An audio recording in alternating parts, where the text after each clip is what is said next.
Welcome back to Take the Shot with Rusty and Bags, episode 2. We made it to episode 2. Episode 2, here we go. Bags, how you doing? Pretty pumped. I'm great. How about you? I am fresh off a red eye from Calgary, Sweet. Canada. But yeah, I just decided I want to get home early, and the flight left at 12:30 a.m. Calgary time, which was 2:30 Atlanta time. Thankfully, I got like the whole row to myself, so that's nice. It was on WestJet, which is it's like one of those semi-Delta partners, not a true partner, but a handshake deal basically. Yep. So I got a seat all the way in the back of the plane, but I had my own row, so I was alternating between trying to sleep upright versus sleep on 3 very hard chairs. I got a couple hours in, but that's good. Running on fumes.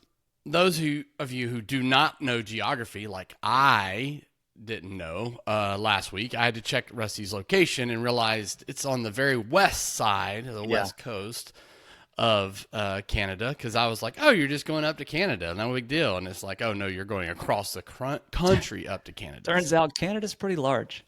Pretty large, which I knew. I just didn't. I kind of think Toronto... Totally. And east, so. I was basically like due north of like Bozeman, Montana. Oh. That's kind of where it was. It's a beautiful area up there, I'm assuming. Yeah. I was working in Banff, which was awesome. Cool. We'll get to more of that in a minute. But okay, cool. Episode 2. So thanks, guys, for whoever listened to episode 1. Welcome back. If you're new, this is kind of what we're going to be doing. We're just talking about our lives, what we're interested in, a lot of live video production and broadcast, but also a lot of sports. Travel, whatever we happen to be into and going on at the moment. But yeah, thanks for joining along. Today we're going to talk a lot about some travels that we've had. You've just got a little sneak peek into my Canada trip. We'll talk more about that. Jeremy had an awesome opportunity to work a broadcast with the most famous YouTuber in all the world, MrBeast. Yeah, wild. We'll get into that. We have a few new segments we're going to introduce. Cut and Fill. We'll explain that later. And a little handicap check-in at the end to see how our golf game's going.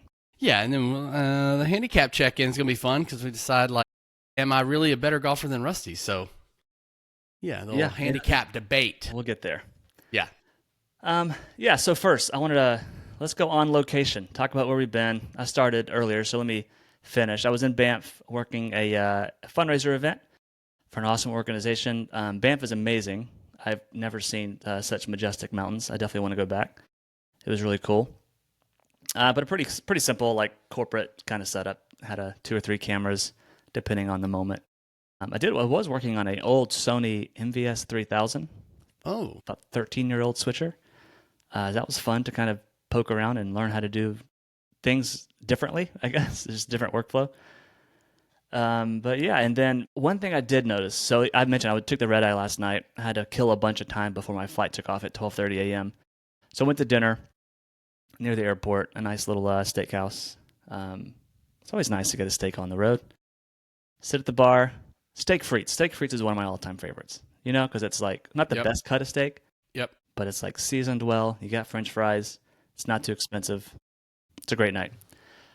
But I was sitting there at the bar, and they had a few TVs on. And another thing you may not know about Canadians, Jeremy, is they love them some hockey. Oh, buddy, do they? Great. I mean, I love sitting close. I love being around someone who's into something that I know nothing about. Yes. You know what I mean? You just feed off of their energy and their passion. Yeah. So I'm just watching the room, and people are responding to what's happening on hockey, and I have no idea what's happening. Apparently, there's limits to how high you can raise the stick. It probably seems obvious. I didn't really know that. So it's fun to kind of just see people in their element in Canada with their accents. That was fun. And as I was sitting there at the bar watching TVs, they had TVs on hockey and basketball because it's playoff season, right, for both those sports. Yep.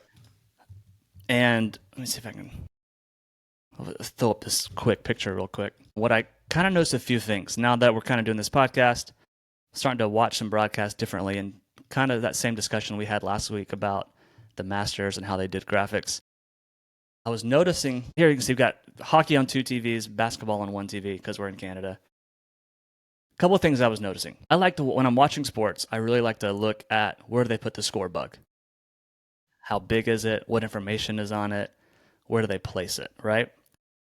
And it was just, when you go to a sports bar, you can see a bunch of different networks on at the same time. You can see how they do it differently, which I thought was kind of interesting. So I started looking at this and I was just wondering, why do they put it in the bottom on the NBA broadcast? And why do they put it on the top of the hockey broadcast? And I just started thinking, I was like, you know what? That makes total sense.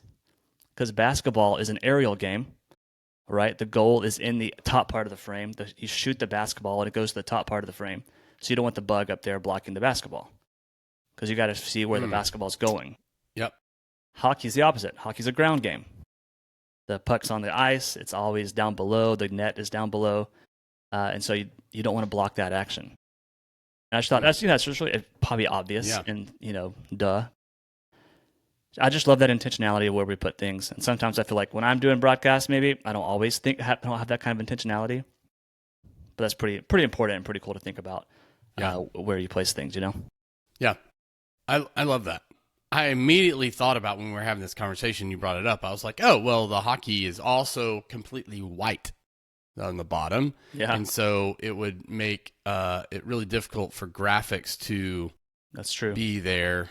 And you also have to make it somewhat transparent. So it just a lot of design problems. And then with hockey, audience is inherently darker in color. So it makes the graphics pop off, or the graphics can pop off a little bit easier. So yeah, I love that. And the NBA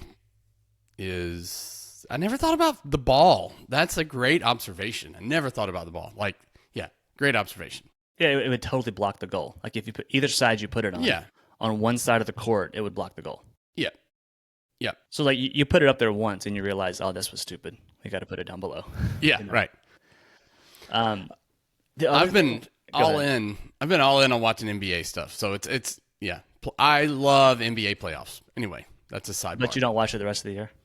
Do not watch it the rest of the year. Yeah. I may occasionally watch an Atlanta Hawks game because obviously it's hometown Hawks, right? But then when we get into playoffs, me and my son pick a team and we're ride or die through the playoffs for whatever team, because usually the Hawks doesn't make it. So we have to find a new team. What's your team this year? We're Minnesota Timberwolves, and I'll give you one guess why we're all in on the Timberwolves, and I hope you get it right. I don't know NBA, but does Ant-Man play there? Yeah. Okay. Georgia got it. Yeah. He also happens to be one of the best players in the NBA, so that's convenient. So yeah. Although we didn't do much. He did a lot when he was at Georgia. Correct. Georgia as a unit did not do much. Correct. Yeah. Yeah. That's fun. I have never really gotten into basketball. I think partly it's because I'm sure. What's the word? I'm vertically challenged. It's never good at basketball, so it's hard to watch something you're not very good at. Yeah. And I think also I don't understand it. Or I don't understand the plays, so it's harder to like watch it. I like to watch the last few minutes of it, although it takes forever sometimes. But yeah, I grew up playing rec basketball. I was chunky and short, so I never played in high school. But some of my best friends played basketball in high school. My brother played high school basketball. So I think I know. I basically have been going to Friday night high school basketball games my entire life, and still to this day, because one of my best friends is a coach. I think it's probably a sleeper event for families is high school basketball. Tuesdays, Fridays, Saturday nights, like in your local hometown. It's one of the best things to do. You sit there, watch a game. It's fun seeing juniors and seniors and some sophomores be really good athletically. So yeah, that's cool. Yeah. The other thing I noticed as again, like seeing both these sports side by side, one thing I noticed that they both kind of have their main camera shot that's really similar, and it's like a high angle sideline camera that is just following the ball or the puck back and forth, back. Hockey was especially, I can notice it so much. Like I can't imagine how hard it is to run that camera at a hockey event because the puck moves so fast, and it's so fast. I mean, thankfully it is a black puck on a white sheet of ice, so it does stand out, but it's hard to find it. The camera's constantly moving. It never stops. And it always has this like subtle zoom in, subtle zoom out as it's like following the action, or if they get into a scrum, then it kind of pushes in, or if they get close to the net, it pushes in, and then it pulls back out as the puck gets back towards, what do they call it? Half court? What do they call it in a hockey rink? I think it's mid-court. Mid-rink? When it gets to the middle, they zoom out. Okay. Yeah, the middle. Stand by. While you're commentating, I'm going to look it up. Yeah, showing our ignorance here. I apologize to our Canadian brethren and our northerners out in America who love hockey. But yeah, I was just really impressed with that camera shot. One, for like their skill. Reminds me of like someone following a golf ball, like how hard that would be. But when you're like the camera operator is following the golf ball, at least they get a break. You follow it once, they cut to the other camera on the green or whatever, and then you get to reset until someone is taking their next shot. Like on the hockey, especially basketball, also true. That camera is live for like minutes and minutes and minutes at a time. In basketball, I noticed they don't really cut away until someone scores, and they will cut to a quick reaction shot. And hockey's kind of similar. While the action is happening, it's basically a oneer. Like in film world, we call a oneer is like we're gonna have a steady cam, and they're gonna do the whole shot with one take, no cuts, right? And that's kind of the mentality they have on these sports broadcasts. And I thought that was really interesting. And then so I thought the skill was very impressive. And then I realized also just like how important that is for the storytelling of what's happening in the sport. Like when the puck or the ball is in play, that is the only thing that matters. Like what the coach is doing doesn't matter in that moment. What even like someone who's not currently handling the ball, like a tight shot of them is not important at that moment. Because once you cut away, you lose track of what's happening in the game. And so I thought it's just super cool. Make what's important. We don't have to have unnecessary cuts. I feel like so much in our world, especially in the entertainment world right now, that's like how fast can you cut? It's kind of like the narrative. Yeah. And you don't always need to cut fast. No. Sometimes you need to like let shots resolve on their own and let the story unfold in one shot, because it helps the viewer take it in better. Yeah, I have some thoughts on all that. I don't know if you want me to. I have two things actually. I have some thoughts about the cameras and knowing the game and understanding the story, and then I have some thoughts on my really annoyance with what one arena is doing with their basketball court. Okay. So, what do you want to go first? Yeah, dealer's choice. Okay. Let's do, while we're on basketball, like NBA playoffs. Let's go to, pause. It's called the neutral zone, is the central ice area between the two, I guess there's like these different lines. Anyway, the neutral zone is like half court or this area, and then center ice is the center line. So center ice. I've heard center line before. Okay, center ice. Center line. Yeah. So, okay. So basketball. Will you put up that picture I sent you? So I've noticed NBA arenas have taken some liberties, I guess, to color their courts, which is great when you use great color and it pops. Rusty, what is wrong with this picture in your mind? Like, I don't know. I would love to see what stands out. And no, the camera, the art, like nothing is post-edited. Yeah. What is wrong with this? Great shot. So let's paint the picture for people who aren't watching. If you're just viewing. Yeah. Okay. Yes. Yeah. An NBA court. This is the Indiana Pacers? Yep. Indiana Pacers. Whose color scheme, they're really known for their yellow. Yes. Right? All yellow. Yes. The court is a I would call it I would call it grayscale tan. Well, it's like the main court is like a tannish gray, and then inside the three-point arc is a darker version of that same color. Yep. And then inside the box or the paint. And the paint is like black almost. It's like a dark gray. Yeah. Yeah. They are wearing white, all white jerseys. With a little accented yellow on the side of the short. Best. Yes. But then the opponent is wearing gray and white, which is not helpful. Correct. So what I find myself is like struggling to actually see the players in white because the players don't pop off the court as they used to, like as I'm normally accustomed to. Yeah. So it's just very odd, the artistic direction chosen. Because like for me, then I'm like, if you got that court that way, I would probably say the players should be in yellow. It would be interesting if they were in Indiana Pacer yellow, instead of being in white. I think that my big thing is like, there's just so much of the same. It's really monochromatic. Yes. And then all the crowd Yes. is wearing yellow. Yeah. Their Yes. Pacers yellow. Right. I mean, I guess to play devil's advocate, doing this color makes the yellow pop. Like they have some yellow on the half court. They have yellow like on the half court logo underneath Yeah. the baseline.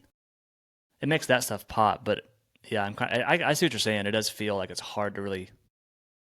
It's just hard to see what you need to see.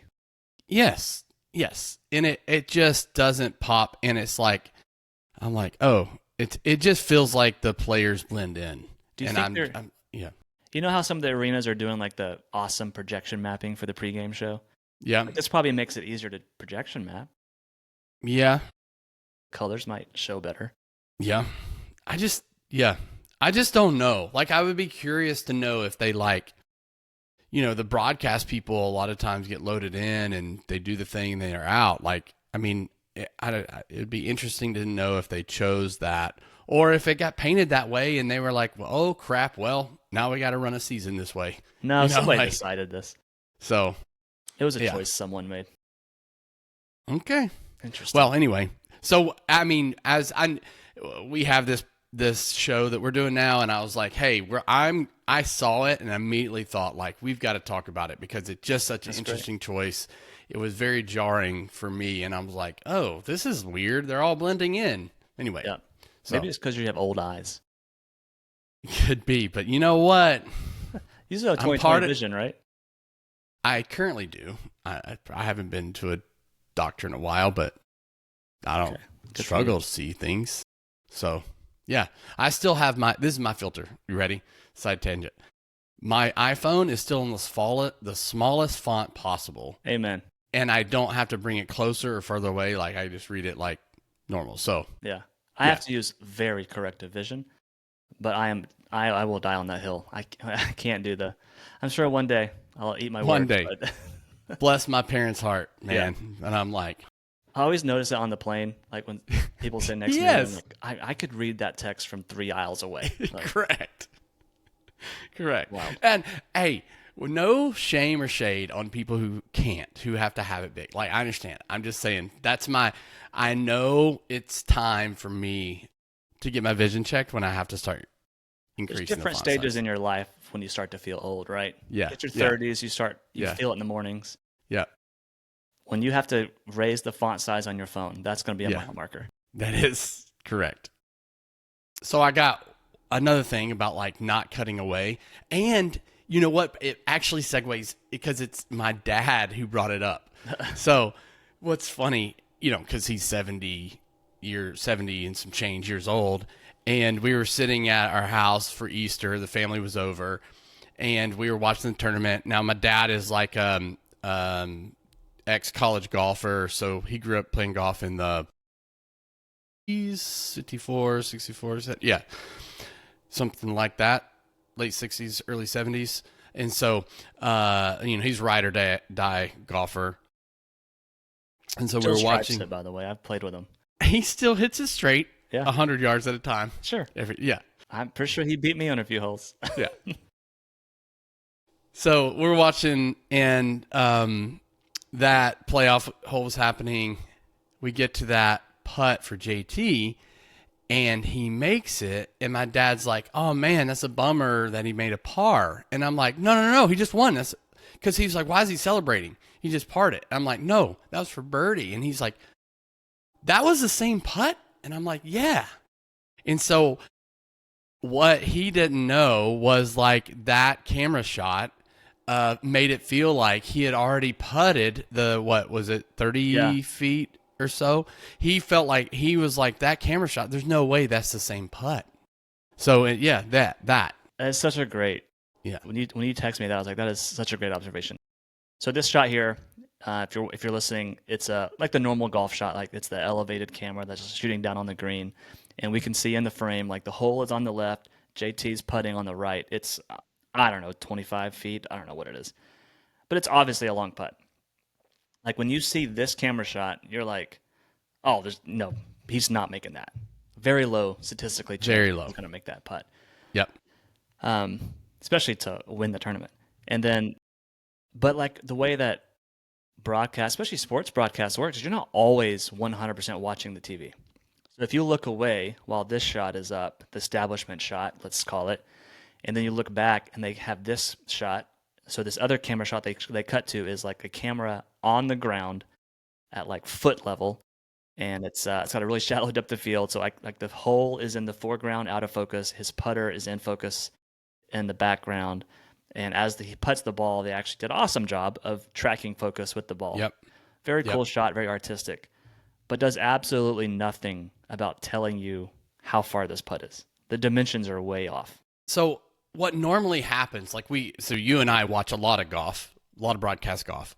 What usually happens is this shot, and then about midway or earlier, it cuts back to the wide shot to finish. It cuts to that to finish the ball going in the hole to give context, because so he's going to celebrate. Yeah, exactly. Yeah. So it's just interesting. I mean, I'm sure there was a reason why, or I don't know. I don't know why, but it felt very odd for us to finish that shot completely, the ball going in the hole, because we don't even see him. So it drops in the hole, then we're cutting wide. We see him celebrating all that, but it was just it clicked in my mind when it was like my dad was like, "What? That's the same putt?" So yeah, it's just a great lesson in how we compose and how we sequence our shots tells a story, and we got to make sure we're telling the right one. This is a great FootJoy ad. I mean, maybe that's what they're getting a little kickback. Yeah, from my boys at FootJoy. Yeah, yeah, and shout out to those shoes because I have those. It's all the rage now. Those are the Hyperflex. Yep. Shout out to last episode with Ross's Hyperconvergence, whatever it was. Hypermax. Yeah. That's cool. Yeah, so that's I love, I mean, that was it's as a golf guy or a golf bro, it's like shout out to golf for having 2 tournaments in a row where these OG guys are having comebacks. Like JT hasn't won a big event in such a long time. He wasn't married and he didn't have a kid the last time he won. And now he's married and has a kid, Yep. So golf is like on the rise. I think it's awesome. Back-to-back weeks of great stories just coming to the top. And the broadcast gave us really great content to talk about. So, yeah. All right. So, that was great stuff. Good stuff. Where have you been? What have you been doing? Where'd you go last week? And what'd you get into? So I was able to have the opportunity to go to Greenville, North Carolina, which is the hometown of Eastern Carolina University, and we got to support the team that I was with, Concept Pixels, and Eddie, and those team. We got to support this live stream basketball game that happened on Friday. It's on a YouTuber named Fede. It's on his channel. He has like 60 something million subscribers. We were doing it at MrBeast headquarters. And obviously he's the largest YouTuber in the world at 360 some odd subscribers and growing. But to do a live event, live basketball game, MrBeast got a team. Fede got a team together, and we did a live broadcast of a basketball game at their headquarters on Friday evening. And when you say headquarters, if I watched it, it was awesome to tune in and watch you guys, support you guys. It looked like a high school or middle school gymnasium. Basically, is what it looked like. So it's a corporate gymnasium, yes. So it's a gym that they built for all the staff and for content as well. But it is a little gym that you would expect any kind of big corporation to have for their employees for the breaks they take. Yeah. It's got a But weightlifting gym and the it's got a point basketball being, court gym. Yes, point it's being, not. it's a shell. Like you had to It's a light shell. it. You had to bring in Yes. all the gear Yes, all to the do things. this live stream that Yes. tens of millions of people will watch. Yeah, currently up to 20 million. I just checked when we hit record. So 20 million views. 1.7 was the highest concurrent. So that's a big deal in the YouTuber world and live streaming is how many concurrent views, which kind of is the same. So back to the Masters, there was 17 million peak views, for the Masters broadcast. So when you think about like a YouTuber, like 1.7, is a lot. I think 2.4 is the record on YouTube. So on the YouTube platform, concurrent streams. I feel like that record will be broken at some point soon. And what like that's the difference. So if so people's clear on this, and correct me if I'm wrong, the way I understand it is concurrent means the most number of people who were actively watching at any moment was 1.7. Yes. The number of people that actually watched it over the 2-hour broadcast was way higher. Way higher. Yeah. Yep. And then then watching it, so it's that concurrent views and then or streams or views or whatever you want to call it, and then it's the entirety of how many people have watched it from the time either the time it started to even now, right? So that's why it's up to 20 million views. 21.8 right now. Okay, 21.8. There you go. Which is crazy, and it wasn't on MrBeast a platform or our YouTube channel. It was on Fede's YouTube channel, who he's from Argentina, and he is massively popular in Argentina, massively popular around the world, actually, because to get 60 million subscribers, that's a lot. So yeah, we were able to be there. We got to hang out with some really great people. Live events for YouTubers is a growing thing. They're learning their way through it. We had some opportunities to speak into how to make do live events. And so it's fun to be what I would say is kind of on the edge of these folks learning how to do it and do it the right way, whatever that means, the right way, but do it in a way.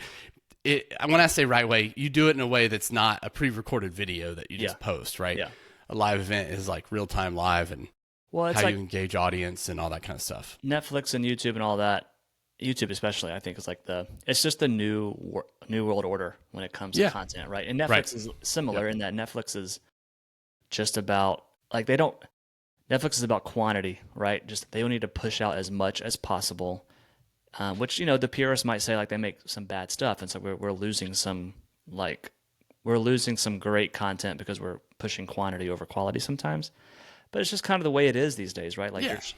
People are cutting the cable, cutting the cord, so they have different ways of watching content and getting entertainment. YouTube is, I think, even to another degree of that. And now for YouTubers to get into the live streaming, it's just like a brave new world. Yeah.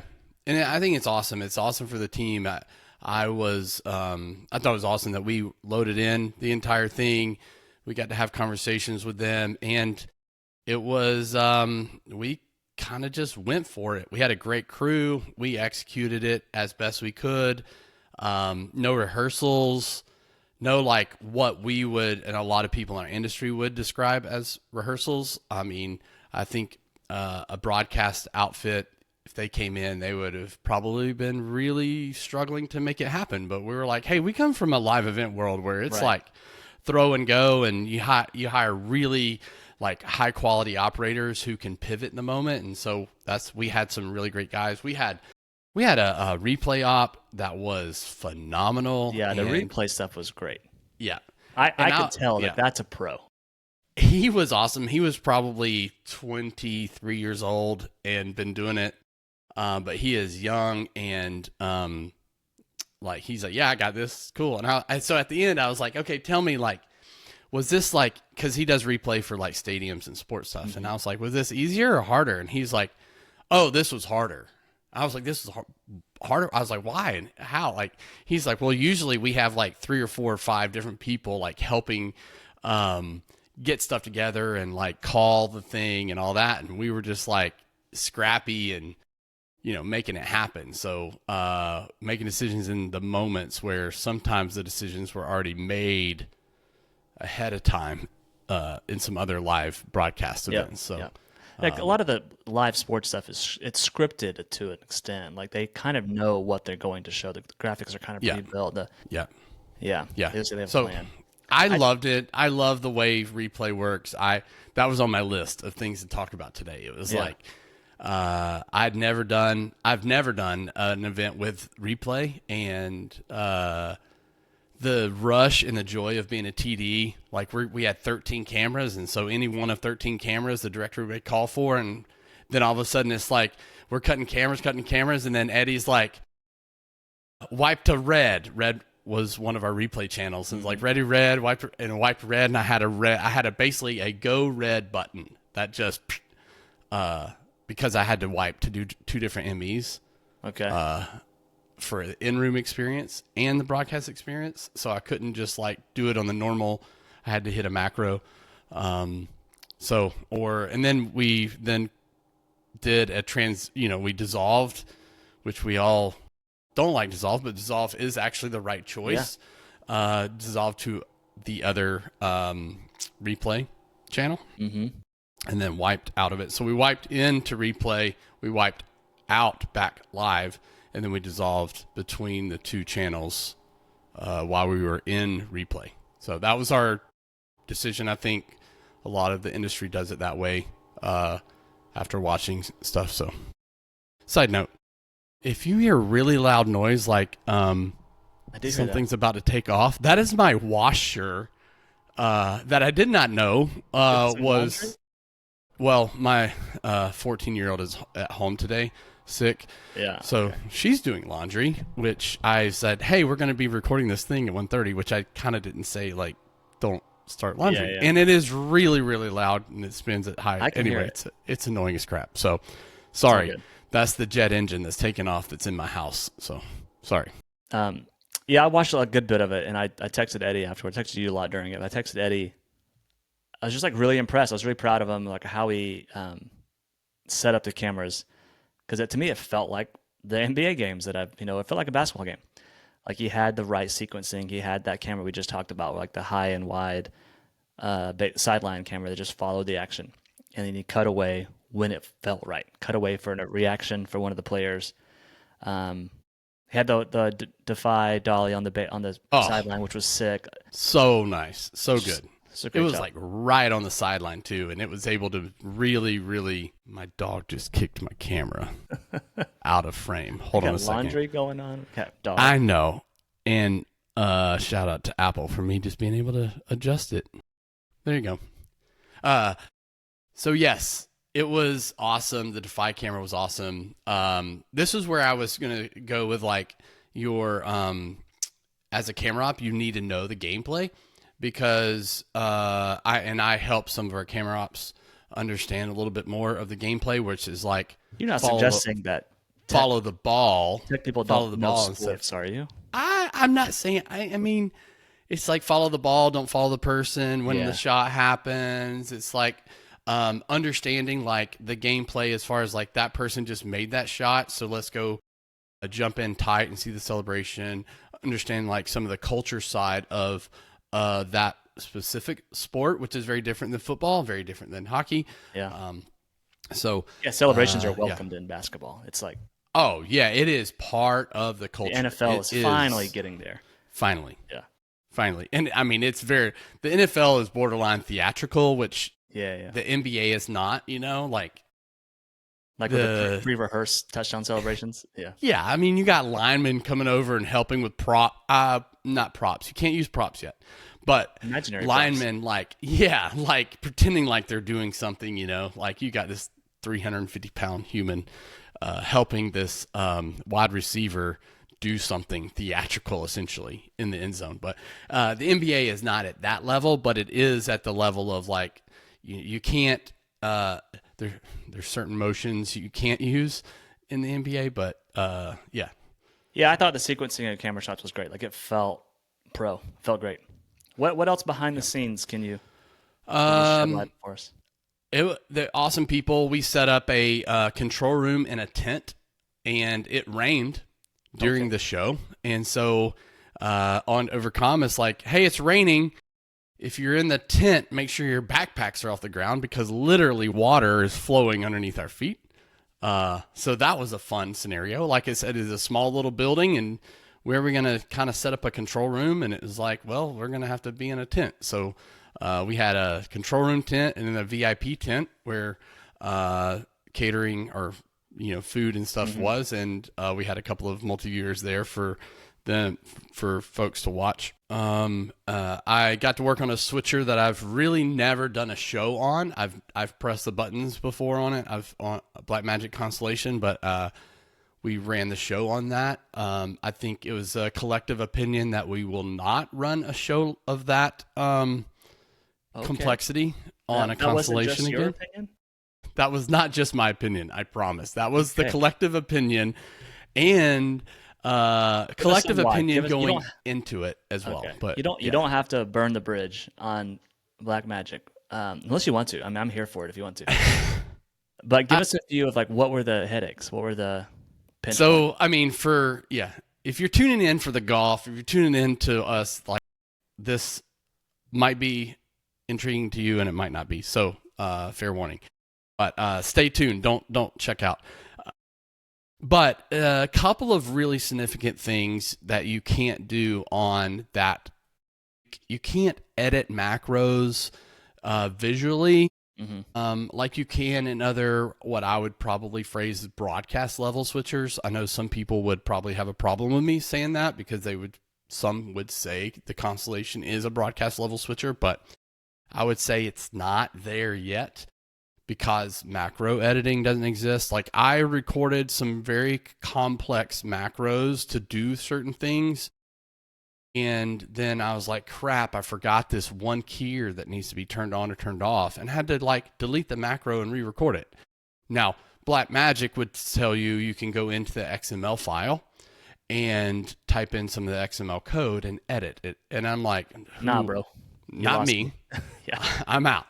I can't do that. It's not my and the time. I'm like, might as well just that's the thing. re-record The it. speed, like, right? Yeah. In a broadcast workflow, things have to be fast, and that's not fast. No. So the super source concept is cool, but it's not helpful sometimes, because what I was doing is I had to create a super source with some graphic background for the LED wall, the in-room experience. So when we go to replay, the replay happens for the in-room experience, for the commentators that were in the room, for maybe the players that would look up and see it. So it's important and vital to have the replays there. So I was using a super source, and there was a time where the in-room producer, the executive producer, asked to see IMAG or like see some camera shots in the room. And I am used to being able to pull up an ME that I created that on and be able to cut a keyer. And when you're using a super source, it does work that way, but it's cumbersome to get to the place where it's on a stripe, ME stripe. I asked Corey Reynolds, who was one of the PMs. I was like, Overcom, in the middle of the show, Corey, I've got to have this on I need it on a stripe right now. Like, how do I change the super source the pip in the super source, how to change the source, like on the fly. So he was able to come over and really get me to where I needed to be, but very cumbersome. And it was a good learning for me, because I was like, okay, I'm not comfortable. Like I could, like that last minute in the moment on the fly request on a Ross Carbonite, Ross Acuity, a Grass Valley switcher, and any of the panels associated with those switchers, I would have been able to do it like, boom, I know exactly the plan, roadmap, how to do it, why to do it. Mm-hmm. But in the Constellation, it was just one is because I didn't know the workflow, the menu structure, and all that stuff. So it was understanding it, and it's unconventional in the way it works. Like the grass and the raw switchers do it in very same type of convention, same mentality. Right. Different words, same method. This is different words, different method. Yeah. So I don't love the way they use keyers and downstream keyers. Amen to that. I do not love that. Let's just get past that. We are past downstream keyers. We are past, like, a keyer should be a keyer. A keyer should be able to do every function of what a keyer does. Yes. Key fill, like alpha, if I want to enable a DVE, I enable a DVE. And I'm like, if I want to stripe it from the clean feed, I should be able to stripe it from the clean feed. Yeah, and pre-multiplied, like some verbiage that I'm like, okay, we let's get past this. I did need to, in a pinch, I needed to take a camera shot, DVE it, crop it, scale it, and move it to the corner. Because there was a moment where we had to kind of go old school clock. And I was like, to get to that was really cumbersome and complicated. Whereas on annoyed because it pretty easily. Yeah. Yes. In real time. Yes.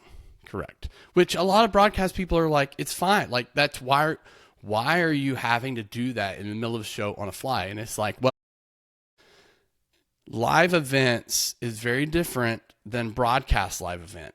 I don't know how to say it any better, but it's just, there's certain live events that don't have a broadcast budget, broadcast scale, and we're paid to be our best and do absolutely everything we can to make it awesome. And so having some of those workflow tools make it helpful for us.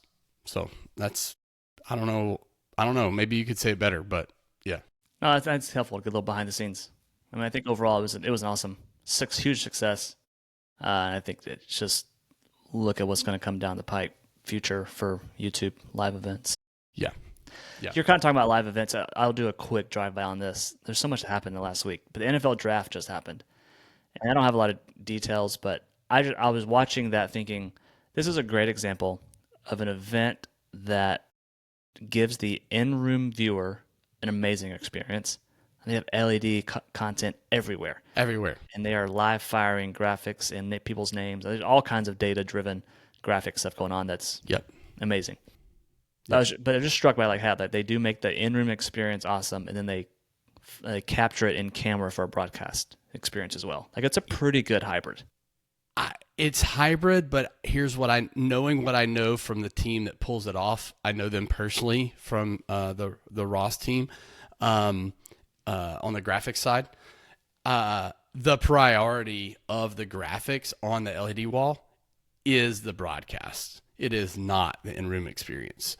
So the NFL builds it, books the crew, books the vendors, knowing the LED wall is the broadcast experience. The graphics, where they are, where they're positioned, where the logo and branding is, like, it is a broadcast event that has 200,000 people, which is like unbelievable that many people showed up in Green Bay, Wisconsin, in the middle of a parking lot.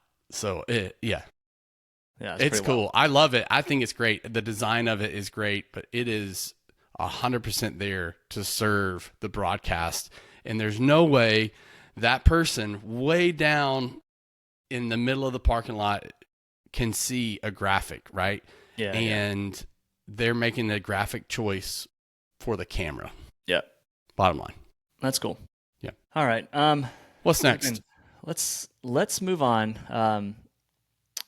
This is just going to be a kind of a fun spitball segment. We're going to call it Cut and Fill. Cut and Fill. Let's go. It's a little tie, a little pun for our video side of us, right? So I'm not really going to explain it. But in a key or in a graphic, there's a cut and fill. You might call it key and fill or alpha channel. And for those of you who don't understand my Georgia redneck verbiage, it's not FEEL, it's FILL, because I say feel and fill, and it sounds very the same because I'm a redneck. So Thanks for the clarity. Yeah. All right, so in this segment, the whole purpose of this, just have fun. It's kind of your chance for a soapbox. It's what are you? It's another way to say is what are you in on? What are you out on? What do you want to cut out of your life? What do you want more of? What can you not get your fill of? Let's go. I'm ready. You ready? You want to go first? I know what I'm out on. All right. You want me to start? Yeah, go for it. And it's very tied to the segment we just did before. But I am out on having to have IMAG and broadcast cut, having the broadcast cut in an IMAG venue. Yes. I am out on it. It happened in the moment at the end of our live broadcast that we did last week for the basketball game. And my hand was forced, I was just a TD. Somebody asked for something, I'm just going to press the button and give it to you. But having that camera shot, the camera shot, and then the camera shot behind there be the same camera shot, and now this camera op is fighting the tension of having to make sure that they don't ever go up too high so the video feedback happens. And if you've ever seen video feedback, you know it when you see it. Like looking into a mirror with a mirror behind you. Yeah. Infinity. Shot on shot on shot on shot. Yeah. I am out on that. Like, do whatever you need to do. And I looked and told Eddie, the director, I said, I am sorry that I did not have something built for that moment. I'm sorry. Ideally, you would be able to cut different cameras, cut one for broadcast, cut one for the room. And I was not prepared. Again, goes to the switcher conversation, goes back to some of the prep and the live event. But like, I was just annoyed, but I'm like, to be honest, and I'll tell the person who asked for it, it was just my little opinion, but I don't think that room needed IMAG. Like there was not enough people that needed that camera shot in the room in that moment. That's why I'm like, I'm out. And it happens in all of the live events. It happens to all the live events that we're part of. It's like, I'm not sure. You do not need that. If you do, let's prepare that you need a different camera cut. You don't need that same camera shot. So I'm out on the broadcast cut going to the room. That's what I'm out on. Good stuff. I will vouch for that. I will co-sign. We can be out on that together. All right, my out is a little different. Okay. And it might get me blacklisted from some family members and friends. Oh. And it might also show my age. Family. Okay. Let's go. Family and friends. Okay. I'm going to just go. This is like a language thing that I'm out on. Okay. All right? Two things. Okay. I'm just going to leave it to two things today. Okay. I am out on the word kiddos. Kiddos. I hate that word.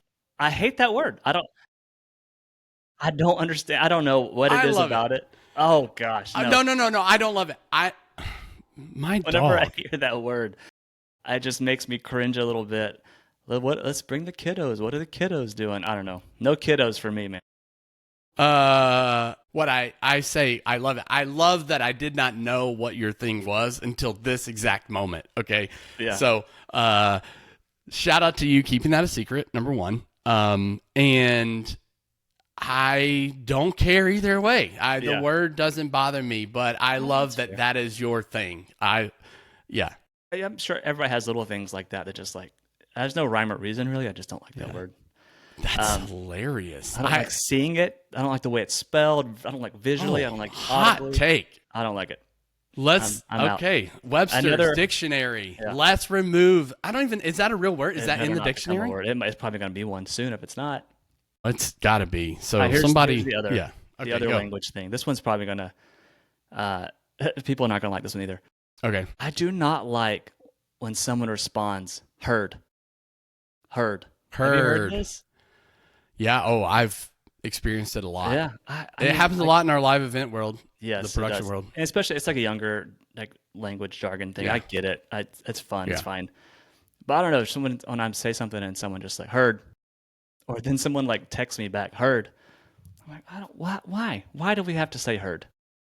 Kind of feel like it needs to heard, bro. Like it's kind of like worse. That might be worse. Okay. No offense to anyone who hurts me. I get it. It's fine. I don't hold anything against you. It's not in my language thing because I was like, have I texted you that before? But no, you will not catch me saying heard. Okay. Heard. All right. What do you? What do you need more of? What can you not get your fill? I got one ready. Go. Ready to You Okay. go, and then I'll have mine. This one might throw you off a little bit too. Okay. So my wife, Kirsten, amazing. Love her so much. She's the best. She has gotten into a new hobby. It's a very popular hobby these days. It's a fad, you might say. Takes a lot of time, but I could not be more in on this. Okay. We are sourdough people. Oh, She has the sourdough starter. You have become so mainstream and Alright, that's so That's fine. I like the so bread. It's good. We make the Neighbor- bread, the different kinds of loaves, all the different chemistry. It's kind of fun. I don't really do any of it. I just get to partake in it. But the kids like doing it, and she's doing awesome at it. I'm here for the sourdough. Give me the All sourdough. right. The Andersons different have kinds. become suburbia. American suburbia I hits think the Andersons. Plenty of so- hipsters who live in the city do sourdough as well. Well, okay, that's fair. This is where I will draw the line on the sourdough. This happened a Okay. few weeks ago, and we had a Okay. good laugh about it. But we were going to a party, me and Kirsten, and we had the sitters coming over. It might have even been her parents. like They were adult watching. suburbia party, It was a friend's birthday party, adult birthday party. And 40-year-old's birthday party. Yeah, they were got it. 39, but almost. Oh, okay. But Well, they my happen bad. to, when they throw birthday parties, they do themes. Like last year Okay. was a casino party, which was fun, and this year it was a 80s theme party. So we had to dress up like the 80s. So I don't do things like that very often, but if I'm going to do it, I'm going to go all out. I was Marty McFly, and she was Marty's girlfriend from Back to the Future. I had Okay. the whole get up, the red. I do puffer remember vest. seeing on Instagram. I had no context, but I Yeah. was like, "What?" It was like 80s. Why? Yeah. It was just a fun 80s party because we were all born in the 80s, even though, like, I was born in 85. So I don't really know the 80s at all, but I was born in the 80s. So anyway, we were going to this party, and we come down the stairs. Her parents are here to watch the kids. We're all dressed up in our 80s gear, and we're like, we're gonna leave. Like, we've got to go. We're gonna be late to this party. I don't like being late to parties. And she's like, Kirsten's like, hey, I just need 5 minutes. I gotta feed the starter, feed my starter really quick. This is what you have to do with the sourdough, right? You have to feed it so that all this stuff happens and the yeast happens. I don't know. And I was like, okay, fine, 5 minutes. Jeremy, 15 minutes later, we are still not Oh, in the car. jeez. And Oh, we finally get in the car. I'm like, babe, I like the sourdough, but we are not becoming those people who put everything else on hold just to feed the starter. Feed the star. Okay, I want to hear more about that. Maybe you can help me one day create my own pizza dough. That's on my list for sure. Okay. Yeah. All right, you got anything? I mean, I don't know. The food thing really intrigues me. Yeah. I mean, it's summertime, or I feel like it's summer. It's anytime it's above 75 degrees, it's summertime. So like the last 3 days here in Georgia, and it may make some other people in other parts of the world jealous, but I have been making margaritas all weekend long. So, Okay. here's my deal. Any time of day? No, because Okay. I mean, We're yeah, responsible still. yeah. After it's the weekend, the weekend for me starts about 4 o'clock on Fridays, and so anytime after 4 o'clock on Fridays, and then anytime after noon on Saturday and Sunday. That's what I'll say. That's Great. fair game. What's your go-to recipe? So I like sour and I like fresh fruit. So I'm a Espolon Reposado tequila. Reposado is the go-to. It's for Not a some Blanco reason guy. silver tequila just has too much of like, I'm not doing shots, bro. So Reposado tequila, and then fresh limes. Never lime juice from a fridge. It doesn't taste right. It's tastes You don't like the lime juice bottles, like the nice? no. I just feel like it just always tastes different. It definitely, even when I squeeze my own limes and put it in the fridge for a day or two, it does have a different taste. That's fair. And then I love fresh squeezed oranges. Oranges gives you the sweetness, and then you don't have to use as much agave syrup. I'm agave person, which there's a lots of people that whatever. But I like the flavor of agave. So it's fresh limes, fresh squeezed. So usually a half of an orange, and And so, yeah, I'm more booze centric. So I Heavy probably pour, you're saying. I'll do 3. So if you, whatever you want to do, but basically 3 shots of tequila, 1 shot full of agave, half of an orange, and then the limes are all weird because it's different size limes, right? So you just kind of like lime juice it to your like profile of sour. So okay. So, but you don't do a Grand Marnier triple sec Cointreau. I just do real orange. my wife likes it that way. Sometimes I will if I'm making like fancy ones, but that's how I do the 3. That's why 3 shots of tequila, because there's a lot of recipes that are do like 2 shots of tequila, then some type of orange liqueur, and then we have Contrail. Is that how you say it? I don't know. Whatever. We have that in our house, and I have a bottle of it, and I use it every now and then. But I'm not a liqueur fan because it's like I like controlling my ingredients a little bit more. I don't know how the sugar that the liqueur is made from, so it's like why do that? Just give me another shot of tequila and some fresh juices. So that's cool. We'll get down with that. I love it. It's I do it just a 3-2-1. 3 ounces of tequila, 2 ounces of orange liqueur, 1 ounce of lime juice. Okay. And then I agave to taste, basically. Oh, okay. Sometimes I'll smoke it if I want a little smokier flavor. Do you like mezcal? Sometimes I'll do a mezcal. Mezcal. That's a sleeper one. Yeah. Yeah, I'll probably end up having a bottle of mezcal, and I don't just like have a bunch of like bottles laying around. I usually just kind of buy a bottle, and I use it till it's empty, and then I go buy something else, kind of thing. So, all right, salt, sugar, or tahini rim. I'm usually putting it in a Yeti cup. I have the Yeti cocktail cup. Keep it cold. That cannot be used for coffee ever. Okay. It's cocktails only. I feel like stainless steel coffee cups have a different, you can smell the coffee in it still, no matter how much you scrub it out. So I'm like, cannot mix that smell with my margarita. So I don't do the fancy thing. When I do it fancy, I'll do salt or tahini. My wife likes either one. But mine's just going to go straight into a Yeti cup, and I'm going to be redneck like that. Shaken or stirred? Shaken. Yeah, you got to shake it. I like the foam. You got to the icy foam. Oh yeah, you got to shake it like, and you got to shake it till it like the sweat kind of freezes on the outside, or frosts a little bit, and then you know that you're in a good spot. So yeah, I'm all in right now on like homemade margaritas, and I don't order. This is another what I meant. I don't order margaritas out. I don't. No one makes it the way I make it. I cannot have call BS on that right now. I've been out with you plenty of times when you've ordered a margarita. Okay, my bad. Recently, from here on out, I've been trying. I've been ordering margaritas, yes, with you and with others, to find somebody who can make it the way I like it, and I cannot. So it's kind of like steaks. Like I can make a steak better at home most of the time.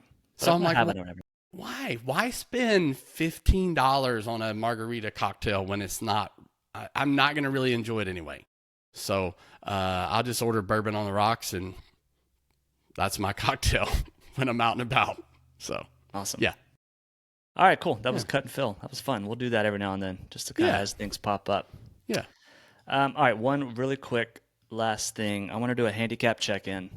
Let the people know I've been waiting for this. How we actually let's go. Our handicaps actually are. I'm trying to find my official one. I did not have it pulled up. Do you know what yours is? Yeah. Mine's officially, I forgot I don't have my phone on me. Right. I am a 9.8 currently. 9.8, so just under that double digit.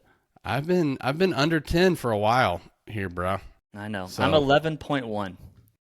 Yeah. So right now, you'd probably be giving me one shot if we played. Yeah, 9.8.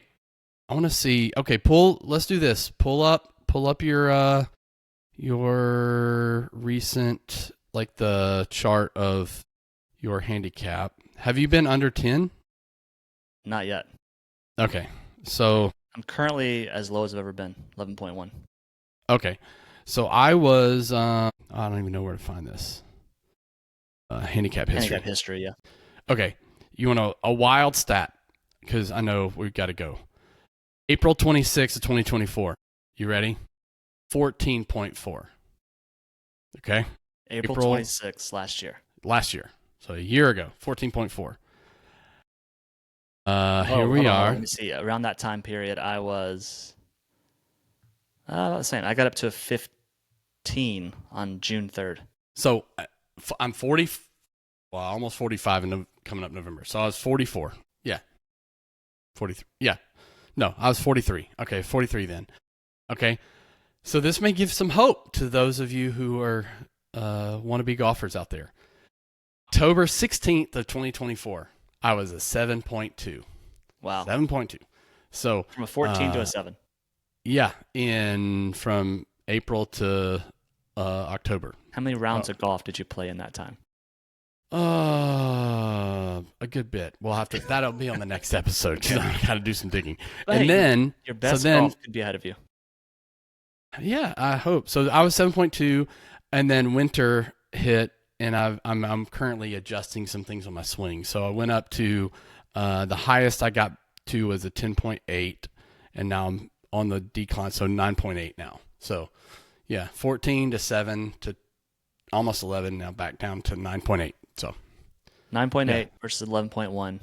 We'll see how this trends over the coming season. Yeah. My goal is to get my goal last year was to get under 10. Never got there.